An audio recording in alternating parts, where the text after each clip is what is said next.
YouTube family and podcast family. Welcome to Escape from Crazytown. Today we're going to talk about marriage because marriage with a narcissist is a total disaster.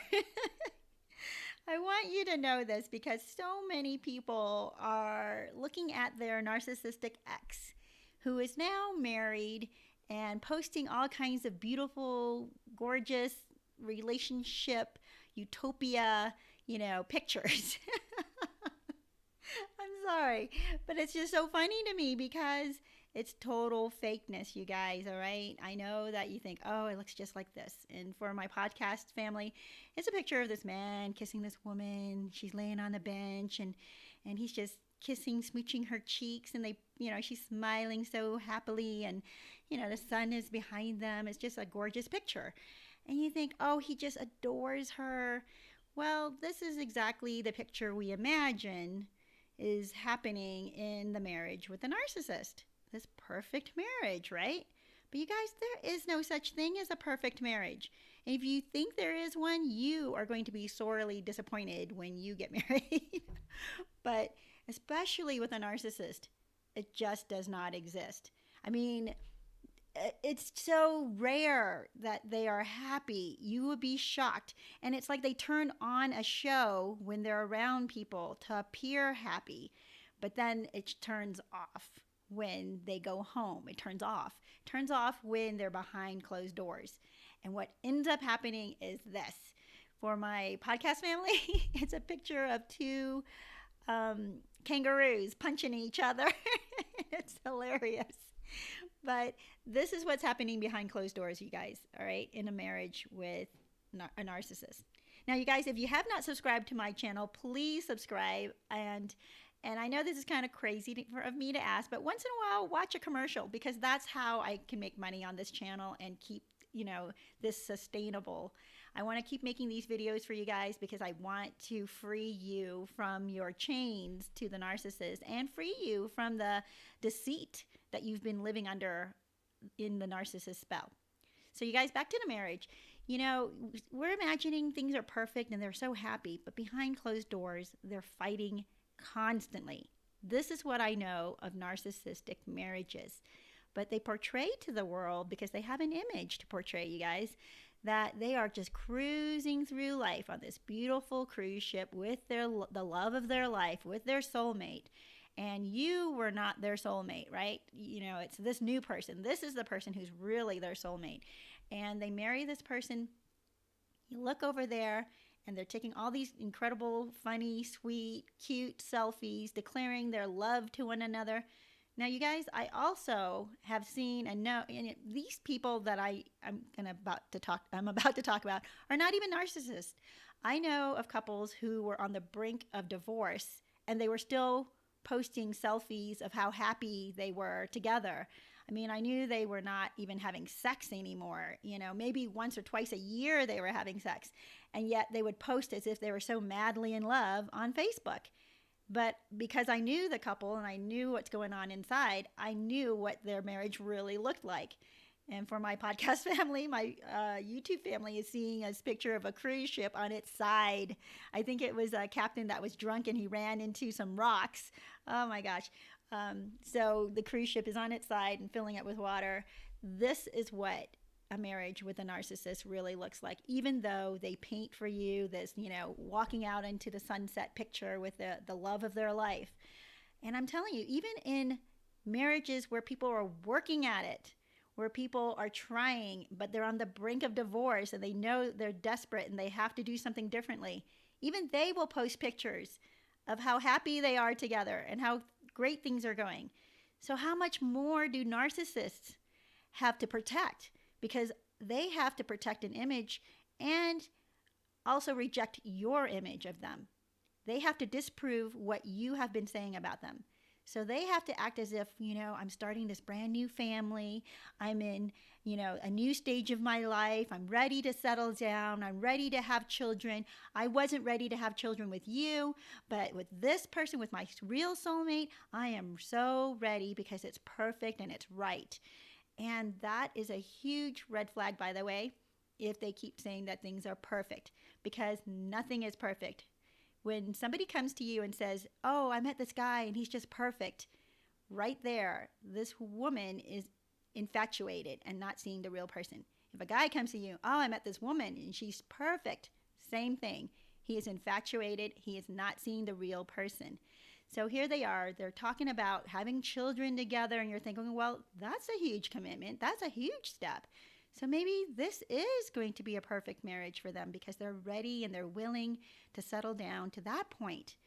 But the reality that I have seen in marriages with narcissists is that one person is left carrying most of the burden of raising the children.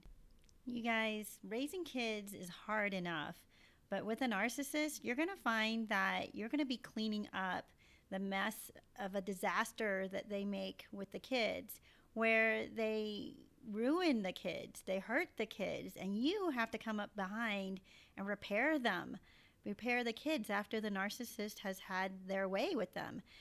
You know, you either end up with that or you become the bad guy and the narcissist is the good guy, the good parent who does all the wrong things with the kids, and you have to be the one to make sure the kids don't turn up spoiled and rotten and horrible people, while the narcissist takes advantage of spoiling them so that they can be the hero and the kids just worship them and pour love onto them, while the narcissist triangulates with you and the kids to paint you as a terrible parent and turn the kids against you. And that's your best scenario. You know, the next thing is the narcissist will probably abandon you and the kids and run off with somebody else, leaving you alone to raise them. So you guys, that's just a horrible, horrible scenario all around when you're trying to raise a family with a narcissist. And here's another thing.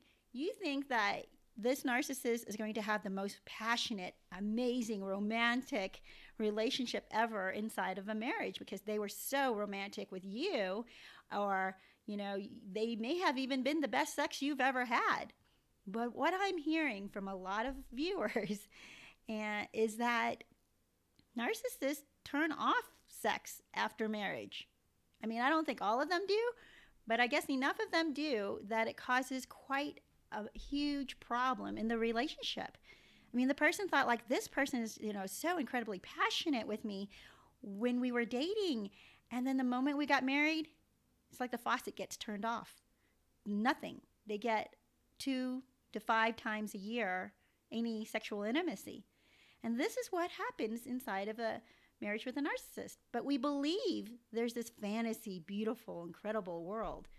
What we really don't see, for my podcast listeners, is this guy. Okay, this is a picture of this guy. He is huge and shirtless, and he's pointing his 2 fingers at, you know, about to poke this guy in the head.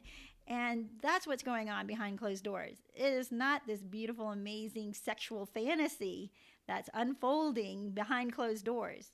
By the way, they may still sometimes have sex, and some narcissists will continue to have sex, but they'll have sex with other people as well. They'll be cheating and lying and gaslighting their spouse to the point where the spouse thinks, well, I don't understand why you smell like perfume. I don't understand why you have these phone numbers all the time. I don't understand why you're receiving calls at 1 o'clock in the morning by a woman or a man, depending on who your spouse is.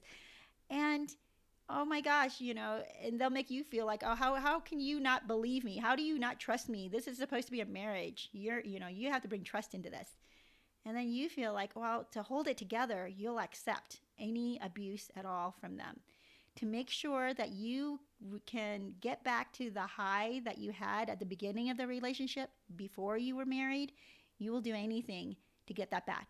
I hear it's, I compare it to a heroin addiction. Because what I hear about heroin is the very first time you take it or have it, I don't know how you even describe it. I'm not obviously into drugs. But the first time you do heroin, you have this incredible high that's euphoric. And after that, you just want to get that same euphoria again. But every time you do a hit with heroin, it never, ever gets to that. And in fact, it gets worse. The euphoria gets lower and lower. And so you need more and more and more. And that's what happens in marriages, where people will hang on for any kind of abuse, just hoping they'll make that soulmate connection again. And what they end up getting is so much biting. They end up getting abused. They end up getting put down. They end up getting degraded and criticized. I mean, this is what I saw in a 40-year marriage, that actually, they stayed married till death do they part. And let me tell you, that is no badge of honor, okay? I used to think, wow, person married for 20 years, that's amazing. Oh my gosh, they were married for 30 years. That's so beautiful. That's so awesome. But it's not awesome, because I have seen people married to the bitter end, and that's what it is, the bitter end. And I'm like, why? Why did you stay in such an abusive relationship for so long? What a waste of life. It's just horrible. Why, if there's a chance to make it beautiful. Stay and do that, right? But if you can't, I don't understand what the point is to say, oh, we lasted for 30 years. And it's like, but 30 years of horror, what is the point of that? But for the outside, we think that what they're experiencing on the inside is a lifelong romance, like The Notebook, right? Oh yeah, they had their passionate fights and everything like that, right? But they were so committed to each other, and the sex was amazing, so it must have been amazing throughout the 30 years. And what I'm finding is that there are marriages out there, people have been married for 30, 40 years or 35 years, and will say they've never had great sex. And I'm like, what? How? Why would you accept that in your marriage?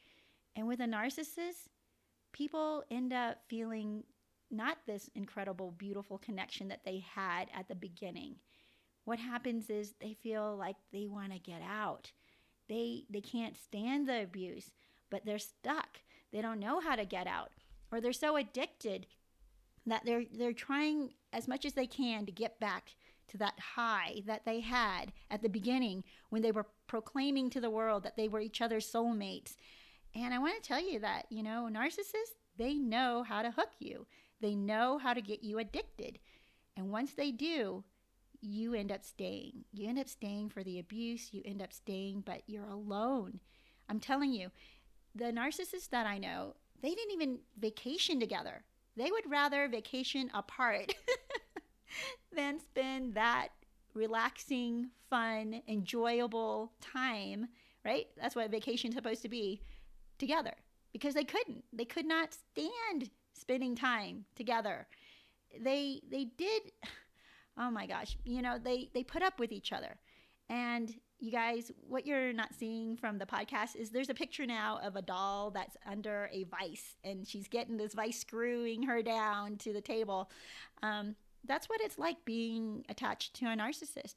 They will nail you down into a marriage so that they don't have to be alone. But do they love you? Do they want to be generous with you? Do they want to be kind and considerate? No. I mean, occasionally they'll be considerate when it's convenient for them, or they're on their way doing something they enjoy doing anyway, and they'll give you some or do some for you too. But generally, they just want to nail you down because they need something from you. They need companionship. They need to look good to other people. They need to look like they're not a loser. Whatever it is they think it is if they don't have you. But for you to think that you can make this work, it's a booby trap. It really is. That's what happens with those who fall in love with a narcissist. They think, and even if they see red flags, they think, okay, it looks like, we have things to work on, but we can make this work. It can become beautiful, and I can fix this person, and I can be all the things that they need. I'm telling you right now, it's a booby trap. You cannot be the things that they need, because what they need is impossible to fulfill.